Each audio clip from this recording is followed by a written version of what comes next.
My intuition is telling me there'll be better days. What's up, fam? Welcome back to my channel. So today's video is going to be about self-worth. We're going to be talking about what exactly self-worth is. Is it the same as self-esteem? No, it's actually very different.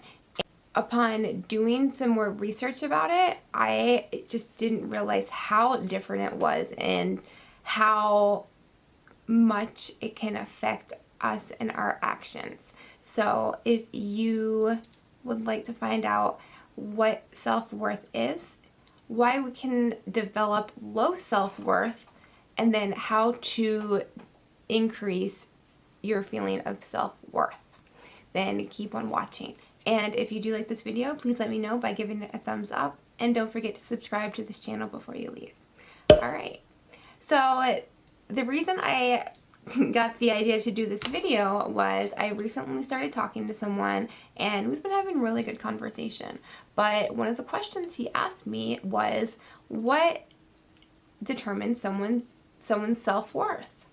And I had to think about it for a second, and I answered it, and then I googled it and started reading more about it, and I was just kind of like amazed at some of the things I was reading, and I'm like, this will be a great video. So here we are.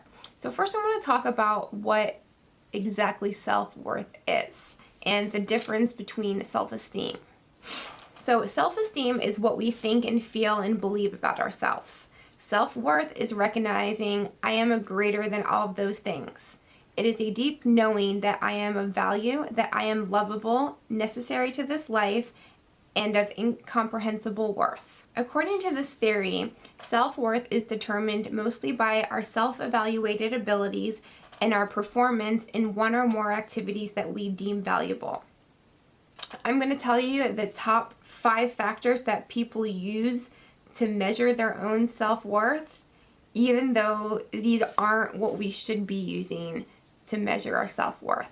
But the top 5 are: number 1 is appearance, whether measured by the number on the scale, the size of clothing worn, or the kind of attention received by others. Number 2, net worth. This can mean income, material possessions, financial assets, or all of the above. Number 3, who you know or your social circle. Some people judge their own value and the value of others by their status and what important and influential people they know. Number 4, what you do or your career. We often judge others by what they do. For example, a stockbroker is often considered more successful and valuable than a janitor or a teacher. Number 5, what you achieve.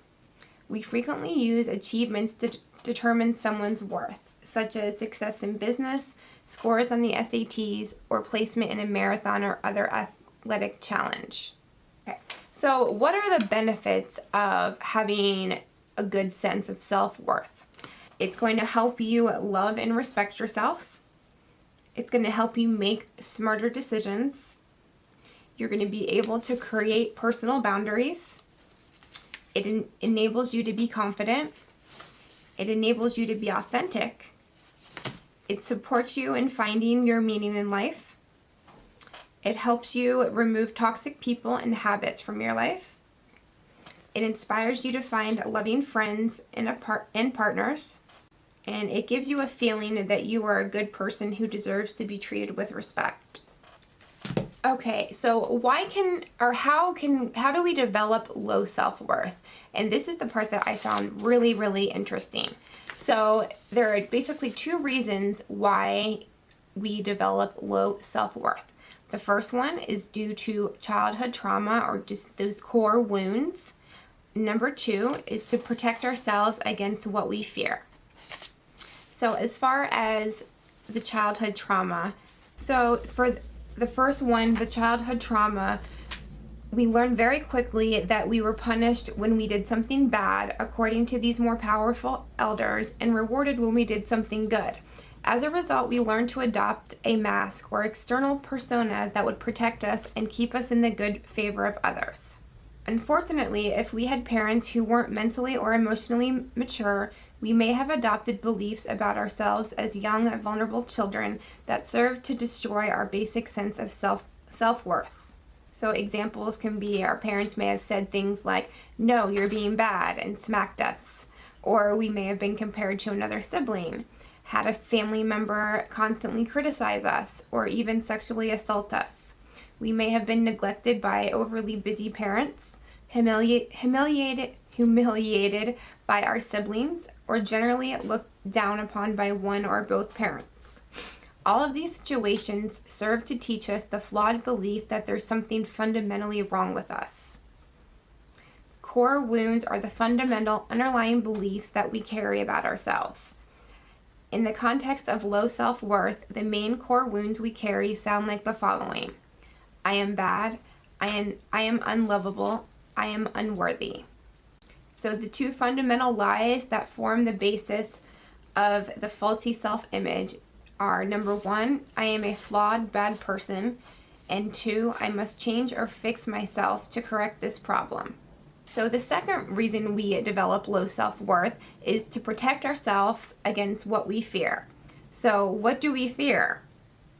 And there are two things we primarily fear. Number one, rejection and abandonment from others. And number two, our own power. So when we possess low self-worth, we're constantly trying to please and appease others. We become people pleasers who are invested in gaining approval because that's how we think we'll survive. In a sense, we are regressing to our infant fears of being rejected. When we do gain the temporary approval of others, we feel safe. We no longer feel the horrific looming fear within us of being rejected or abandoned. Because we lack a fundamental sense of self-worth, we must continue seeking approval from others, and the cycle goes on. So the second fear our own power. We are scared of our own power because we've been conditioned to fear it. Our power symbolizes who we truly are on an authentic level beyond all the masks. But because we were punished for being authentic as young children, we equate our true selves with suffering. We equate it with the rejection of our primary caregivers. And here's a quote from Marianne Williamson. Our deepest fear is not that we are inadequate. Our deepest fear is that we are powerful beyond measure.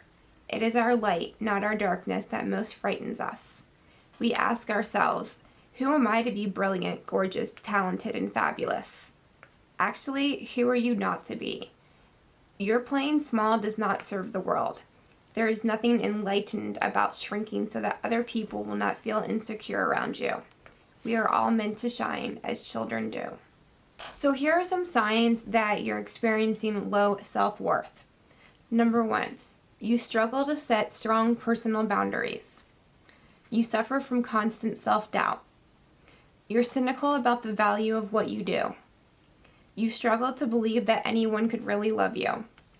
You can't accept compliments without feeling embarrassed or skeptical. You always put others' needs above your own. You settle for less in relationships and jobs thinking it's the best you can do. You value other people's opinions above your own. You always feel a sense of anxiety and tension around others. You are scared of sharing your authentic self with the world. You let others walk over or mistreat you. Instead of feeling like the king or queen in your life, you feel like the beggar, always needing help, or victim, always being hurt. You struggle to speak up and be assertive about your needs. You don't know what your true needs are. You feel more depressed than happy. Okay, so how do you develop a strong sense of self-worth if you have a low self-worth? So here are a couple ways you can do that. Number one, rewrite your core beliefs through a mantra. So these are just like positive affirmations. Mantras are statements that are repeated over and over again. So in order to discover your core beliefs, you need to start listening to the little voice in your head, that critical voice. What does it say? What fears emerge? And what do you keep repeating? Once you've pinpointed the core beliefs that you have about yourself, for example, I'm a loser, I always hurt people, I deserve to be punished, I'm boring. then you can start to replace them with healthy beliefs. So you're going to want to choose something that's the complete opposite of what that voice has been saying. Another way is to reclaim what has been repressed, aka your power. Maslow called the fear of our own greatness the Jonah complex, and many of us have some degree of that. So give yourself permission to discover, re-own, and step into your own authentic greatness. And that's so true. When I was younger and I had low self-worth, it was actually kind of easier because I didn't have to live up to my full potential. All right, another way is to replace people-pleasing with self-care. Every time you mold yourself to be a certain way around someone, do one thing for yourself and only yourself. So another way is, I preach about this so much, but journaling helps so many different things. It's helped me with my confidence. It's helped me to determine my values. It's helped me to, determine my boundaries, what I'm looking for in a partner. It helped me build my confidence. And here are some questions to ask yourself. Number 1, what is something that no one could ever take away from me? Number 2, who am I and who am I not? Number 3, what kind of person do others expect me to be? 4, what does self-worth mean to me? 5, what false ideas have I been taught about myself? 6, what external things don't define my self-worth? 7, if I lost everything in my life, what would I still have that would be of value? So another way is to increase your self-understanding. Imagine that everything you have is taken away from you, your possessions, relationships, job, etc. Ask yourself, what if all I had was just myself? How would that make me feel? What would I actually have that would be of value? Determine what your strengths and weaknesses are. And then learn to work on your self-acceptance. Forgive yourself for those weaknesses. Remind yourself that you no longer need to please other people, and that no matter what people do or say about you, you alone control how you feel about yourself. You have the power to respond to events and circumstances based on your internal sources, resources, and resourcefulness, which are the reflection of your true value. Your value comes from inside, from an internal measure that you've set for yourself. Another way is to take responsibility for yourself. Take full responsibility for everything that happens to you without giving your personal power and your agency away. You have to acknowledge that you have the power to change and influence the events and circumstances of your life. We accept the love we think we deserve. Another tip is to eliminate should from your vocabulary. Should comes from a place of judgment. So this next one is a huge one and was probably the most important for me. Don't rely on other people to provide your sense of worth. No label, position, or relationship can give us worth. Those are external factors. I believed for so much of my life that if I wasn't in a relationship, I didn't have value. And I was always looking for something outside of myself to give me that value. A career, a relationship, possessions. But all of those things don't mean anything unless you have that core internal self-worth. And when you base your self-worth on external factors, that can increase your stress, your anger, your relationship conflicts, and levels of alcohol or drug use, and can also cause eating disorders. Also, forgive yourself for, past mistakes. Shame, regret, and guilt sabotage your self-esteem and self-worth. Another way, stop comparing yourself to others. And know that it's okay to be your authentic self. And just like, increasing your self-esteem, this is something that, you have to continually work on. When you have fully accepted yourself and you reach a stage where you practice self-love and self-compassion, that's when people, events, and circumstances no longer define you. You instead begin to define yourself. And I've definitely noticed that by building up my self-worth, I no longer care about what other people think. And I mean, that used to drive so many of my actions, but not anymore. I know my worth, and what other people think or say I'm not going to let that affect what I have worked so hard to build.